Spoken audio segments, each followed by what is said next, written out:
How do you monetize your podcast? It's the Podcast Report, episode 24. Show notes and links and conversation at thepodcastreport.com/24. Show hotline is 503-897-1290. It's the Podcast Report with Paul Colligan. And here's Paul. Okay, this isn't complicated. Market plus message plus money plus media is the only real formula for podcast monetization. People have been doing it wrong for a long time. The great thing is you've got a plan now. We'll walk through it in this episode. My name is Paul Colligan. I'm the 6-time top best-selling author of a number of books, including the Business Podcasting Bible and Podcast Strategies that when it launched was #1 in 7 countries on Amazon. I've been part of podcasting since nearly the very beginning. Love this industry and want to have here not a massive play, but a deep one for 2 members of my audience. A, the podcaster. I got a bunch of podcasters who are listening to this. Thank you. Your reach out, your touch back, your comments have been thrilling to me. It's fun to hear that I'm making things better, helping you out here. The other audience is, of course, those thinking about getting into podcasting, and this episode might be more for you than it is. But sadly, there are a lot of you who have a podcast, haven't figured out how to monetize it yet, so this episode should hit home. All right, why this topic? Well, sadly, I don't know if sadly is the right term. Realistically, speaking just to what's happening in the industry, this is the #1 question that I get.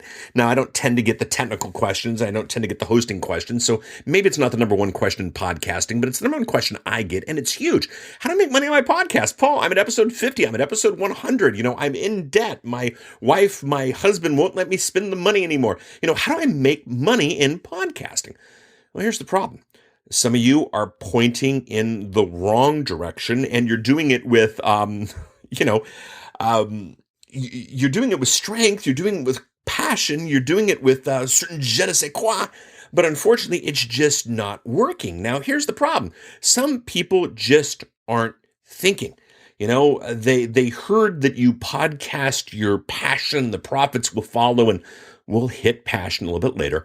But gosh darn it, it isn't working. Now, here's the deal. If you start your podcast with this formula, and I'll give it to you again, market plus message plus money plus media. If you start with that, you're able to get a podcast that's going to see a revenue stream for you, or at least you got a much, much, much better chance than this fire, aim, ready approach that everybody seems to be taking on. So let's take these 4 different levels. The first one is market. Who is your podcast for? Who is your avatar? And I'm not talking the crappy James Cameron film. Yes, not a fan of that film, but actually the idea that there's a certain type of person who listens to your podcast. Now, I've heard people say, well, my podcast is for everybody. Well, here's the deal. If your podcast is for everybody, your podcast is for nobody. If your podcast is for everybody, your podcast is for nobody. You don't do general in podcasting unless you're NPR or that type of thing. The more specific you are to your avatar, the better off you will be. Now, I speak to my avatar at the beginning of every episode of the Podcast Report. I say quite clearly, it is either somebody who is podcasting right now or somebody who's thinking about getting into podcasting. My wife has no desire to listen to this show. My kids have no desire to listen to this show. Most of my friends here in Portland, Oregon have no desire to listen to this show. It isn't for them. The more specific your market is, the better your podcast will do. So first question is, who is your market? Now, if you don't have an avatar, if you don't know who your market is, if you don't know who your podcast is for, stop. Don't collaborate and listen. Just stop and figure out the avatar for your podcast. What is the market for your show? That's step 1. Figure that out first. Step 2 is, what is the message for that market? In my particular case, I'm telling podcasters, gosh darn it, if you think a couple of things through and you react a little bit strategically and you make sense of what's coming, you can do a lot better than before. That's what I'm telling my audience. It's part of my larger mission statement, which is actually only 4 words right now. Yeah, that's right. The Colligan.com mission statement is expand, reach, leverage tech. Get your show. Let's expand the reach. Let's leverage the tech. Let's do what's out there. That is the message. And really, if you notice, every single episode of the Podcast Report and every single episode of Thinking Out Loud and every single episode of YouTube Strategies are all really commentary on that message. In this specific case, in this podcast, I speak to podcasters. So the message is, let's think smart. Let's work through this. Let's make a podcast that makes some money strategically. That is my message. So I have the market, podcasters. The message we've got, then it goes to money. How are you going to make money? And you can always figure out the money when you have the market and the message, because when you understand the market and the message, the chance to make money is really, really clear. If I'm just entertaining the masses, there's really only one way to make money, and that's to sell ads. And boy, you got to have some serious masses to make any money. You're looking at really best case scenario, about $60 per 1,000 downloads. And if you're generic, it ain't going to happen. So ads are one model, yes. And in the last episode of the Podcast Report, I spoke to Dan Benjamin, 5x5.tv. Everything he's doing over there. He's a great model to watch, but it's a numbers game. In a recent episode of Grid, he spoke to the fact that he has to do some pretty crazy numbers, much more than other people have to do just to pay his overhead because it's ads. And that's one way to do it. The cool thing is, and Dan's seen a little bit of this, if you have a very specific audience, and in Benjamin's case, it tends to be, the techie audience. If I've got an audience, I've got an audience of podcasters, and we know that podcasters spend money on equipment. They don't tend to spend a lot of money on training, although we're seeing some industry changes there. You figure out where the money is going to come from. And there are three ways to see money from your podcast. Number one is indirect. That's the because of my podcast stuff. Because of my podcast, I got a book contract. Because of my podcast, I got a speaking gig. Because of my podcast, I might get some consulting. Because of my podcast, I might, get free stuff, whatever it is. The indirect model is great. It's there. It's a little hard to really quantify and prove over time. It's not my favorite. Now, the next model is the direct model. My podcast makes me money directly inside of the podcast. We speak about that in episode 8 when I brought on Ed Rush chatting about the world's greatest fisherman podcast. I mean, he bought an audience. He knows what they like. He sells directly to them, and he's doing a great job. And if you missed episode 8, head out to thepodcastreport.com/8. I think it's a great model of direct marketing. Now, also Dan Benjamin and 5x5.tv, definitely a great model as well. So you got indirect, you got direct. The third model, and this is the one that I like, is integrated. That's where you don't have a podcast strategy. You have a business that has a podcast. You don't have a show strategy. You have a business that has a show.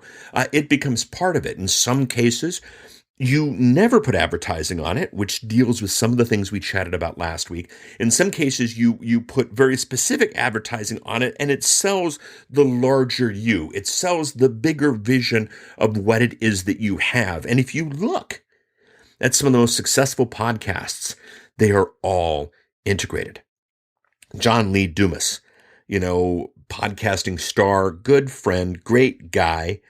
If you look, the majority of his money is not in the ads. The majority of the money is in Podcaster's Paradise, which is one of his products. The majority of his money is in the different things that he does, not the ads. And if you head to thepodcastreport.com/24 for episode 24, I've got a direct link to his income report where you can see what I'm talking about here. But John is an integrated guy. And if you look to iTunes and you look at what, NPR is doing, NPR is using podcasting to expand their business. It's not ads on the podcast versus ads on the show. It's an expansion of who they are. It's an integrated model. And it is my favorite model. It's the model that everybody goes to, I recommend goes to. It's definitely what I'm doing here. You'll notice, quite a few episodes, no ads here on the Podcast Report. Yes, I mentioned the Kindle book, and in future episodes, you will be hearing more about some of the opportunities here, but it's an integrated model, and it's one that I highly recommend. So you figure out who your market is, then you figure out what your message is to them, then you figure out where the revenue is going to come from. From there, and there only, you figure out the media. I remember back when high definition video cameras were expensive, way back when. And I would get email from people saying, hey, I bought my high definition video camera, Paul. What should I do my podcast about? It's like, oh, no, don't do that. What is your market? What is the message? Where is the money going to come from? Then the media format. See, when you figure out who they are, you figure out what format is best. For me, podcasters, video makes very little sense. The podcasters are running around. I'm not necessarily that good looking of a guy. And the idea of watching me on the screen, wave my hands about as I'm trying to make my points is possible. And we will be looking at that. But definitely the audio format makes sense. How long? I know that podcasters are listening to a lot of stuff. I know that the podcaster who listens to me wants straight, wants answers, doesn't want rambling, doesn't want to hear about, or at least long, extended diatribes on my life. So I try to keep the show in about 15 to 20 minutes. It makes sense for my market. It makes sense for my message, and it makes sense for the money model that I've done. So the format, the length, the frequency all speak to the media choice of the podcast report being an audio podcast. Now, remember, if you've listened to any episodes, and if you haven't, please subscribe, go back to the back catalog. They're all, 10 to 20 minutes long each. I speak to multicasting, the idea that your content is bigger than any one particular format. Right now, this is episode 24. You can actually go to Amazon and you can pick up a book that is the transcripts of the first 15 episodes of this show. And you bet when episode 30 comes out, we'll have that option as well. There is the printed version of this. There is the audio version of this. There will be other versions of this. Don't worry. Podcasting is much smaller than multicasting. And really, it's simple. A show will always be better than a podcast, and content should be even bigger than the show. So the media format's not just the choice of a single media format, but maybe your primary media format and all the other formats that go from that. See, back again, market, message, money, media. When you know who it is that you're speaking to, and you know what the message is, and you know where the money is coming from, you can then make the media choices that will make it happen. And you got to do this first before you record the first episode. Now, one of the big ideas I was thinking about for this episode is, and this will offend a couple of people, but basically looking for a monetization model is as silly as a married couple looking to change each other. You don't want to have the show first and then find the monetization model. You want to have the monetization model and build the show around it. All right. What about passion? Paul, I have this topic. I love this topic. I'm podcasting about this topic.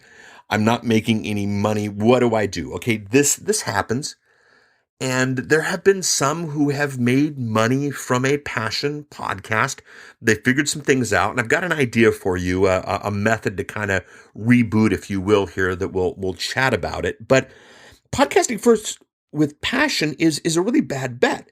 And the funny thing is you can bring passion into this formula and into this model.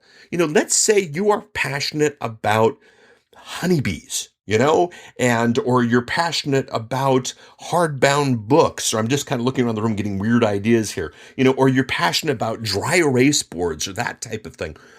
Take that passion, figure out what audience involved with that passion needs a podcast, figure out what your message is to them, then you can speak within that realm. I love podcasters. I love them dearly. I built this show and I built this model around the passion. And I realized podcasters don't need another show about microphones. They don't need another show about editing. They don't need another show about all the other things about there. They need a show about making sense of this.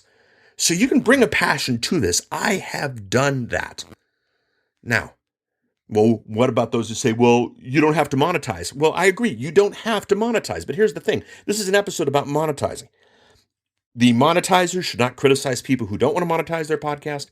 And those who do want to monetize their podcast should certainly should not criticize those who don't. You get the idea. Let sides be sides. And let me give you an example that I think kind of sums it up. I have no doubt in my mind that I love food. I have no doubt in my mind that the best marinara sauce in the world is made by some grandma somewhere who maybe feeds her marinara sauce to, an extended family of maybe 20, and maybe 20 people on the whole planet have access to the best marinara sauce in the world. Well, here's the deal. That probably exists, but I still like marinara sauce, and I'm glad that I can go to a restaurant that sells it. So, pure passion, pure love has a place in this world, but when you extend out, you have some options as well. I always speak, I like to speak at the end of the episode as to what I'm doing, and I kind of went through it here. I gave you my market, my message, my money, and my media. I love where I'm at. I love where this podcast is at. I've loved it since day one. The revenue I've seen from it is exactly what I'm looking for. Now, you're asking where it's come from. Paul, is it the book sales? No, book sales small. I think I got, a couple of pizzas worth out of the book sales. It's been the consulting contracts. It's been the higher visibility that has enabled more contracts and that type of thing that have come. But realize it is an integrated part of my business, not the, indirect kind of thing. So what do you do? Where do you go with these things? Well, first thing, just get a piece of paper and write down market, message, money, media. Write down those 4: market, message, money, media. And just write down, what is your market for your podcast? What is your message? Where's the money going to come from? And where's the media? Do that.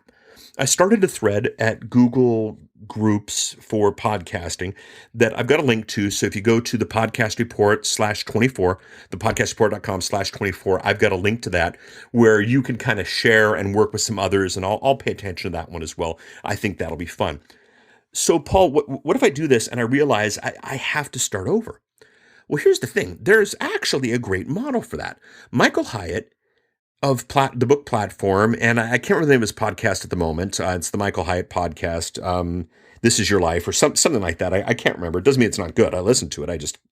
The name doesn't strike me at the moment. Mike, after 100 episodes, rebooted his show and launched what he was calling season 2. And he changed everything. He went from audio to video. He went from monologue to dialogue. He went from doing them every week to releasing it kind of Netflix-like. It's okay. Don't be afraid to launch a season 2. All right. I would love your thoughts. I am at Twitter at PodcastRPT. Go ahead, follow, comment there. My personal Twitter account is Colligan, but the podcast report shows commentary. Let's put that at Podcast RPT. We're at Facebook, facebook.com/the podcast report. Would love a like, would love comments there. And if you want to comment on this episode directly, you can certainly do that at thepodcastreport.com/24. If you would like a transcript of this episode and the mind map I used to put this episode together, go ahead and text hashtag EP24 to 503-897-1290. That's 503-897-1290. Feel free to leave a voicemail message there if you'd like. Again, the links at /24, that's thepodcastreport.com/24, is a link to the latest John Lee Dumas revenue report. Again, notice the chop up there and notice that it's not the ad money that's making him the money. Check the division there. I've also got a link to the thread in Google Plus where you can chat with others about your market, your message, your money, and your media. And then I've got a link to episode 8 with Ed Rush where he literally bought himself an audience so you could follow that and see some money there. It's a great model. I like my show. I like all of the episodes. So if you haven't subscribed, definitely do subscribe.